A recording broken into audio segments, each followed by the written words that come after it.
दोस्तों, इस वीडियो में हम आपको बताएंगे कि भारत में वक्फ संशोधन बिल पास हो चुका है।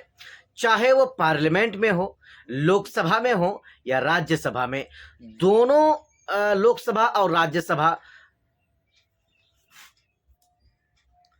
दोस्तों, इस वीडियो में हम आपको बताएंगे हिंदुस्तान के अंदर वक्फ संशोधन बिल पास हो चुका है।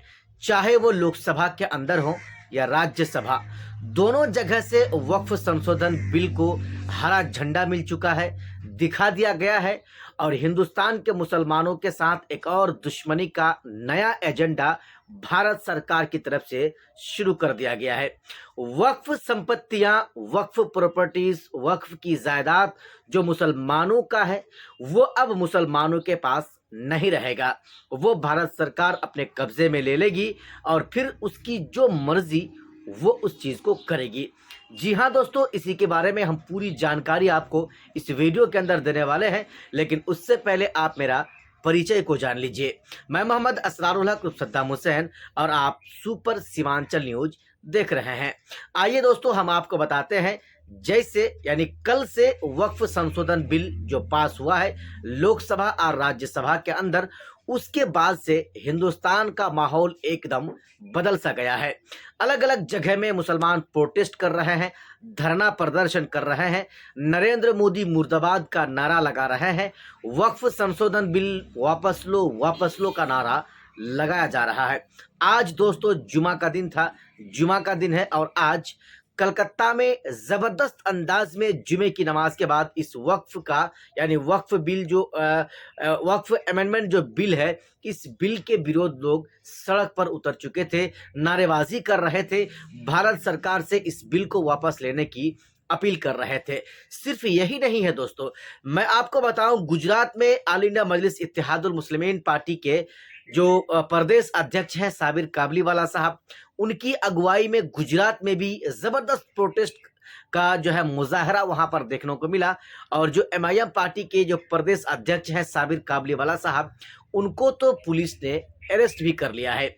जी हाँ दोस्तों, भारत सरकार की तरफ से यह बिल फाइनली पास कर दिया गया है, लेकिन मुसलमान समाज के लोग कतई तौर पर किसी भी सूरत में इस बिल को बर्दाश्त नहीं कर सकता है और ना ही कबूल कर सकता है।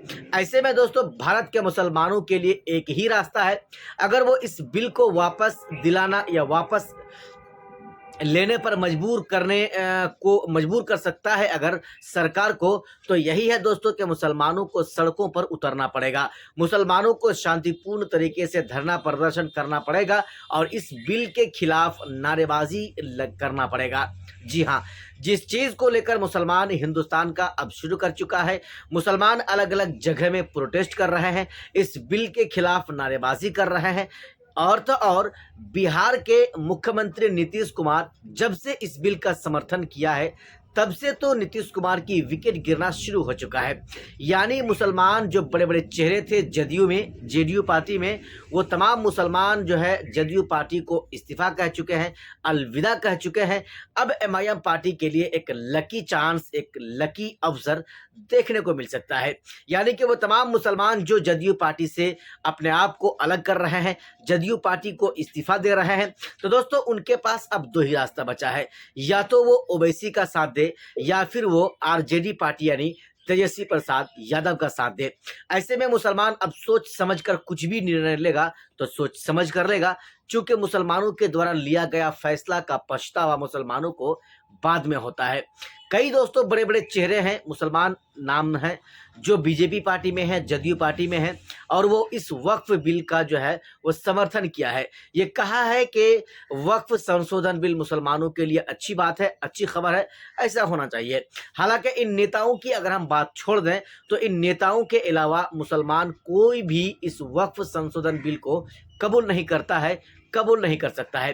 दोस्तों, आरजेडी के विधायक हैं इजहार अशफी साहब कोचाधामन विधानसभा से, उनके द्वारा आज जुमे की नमाज के बाद दिन के ठीक 2 बजे जबरदस्त तरीके से जो है इस बिल का विरोध प्रदर्शन किया गया, एक रैली निकाली गई और कोचा धामन तक जो है चलाया गया उस जो है रैली को या उस विरोध प्रदर्शन को। उसमें दोस्तों जबरदस्त अंदाज में यही नारा लग रहा था, नरेंद्र मोदी हाय हाय, वक्फ संशोधन बिल नहीं चाहिए, वक्फ संशोधन बिल वापस लो, वापस लो। दोस्तों आपको क्या लग रहा है, क्या भारत सरकार ये जो मुसलमानों के खिलाफ वक्फ संशोधन बिल लाई है, क्या ये ठीक की है या गलत? दोस्तों आपको हमारे इस वीडियो के नीचे कमेंट बॉक्स में कमेंट करके अपनी राय जरूर बताना है।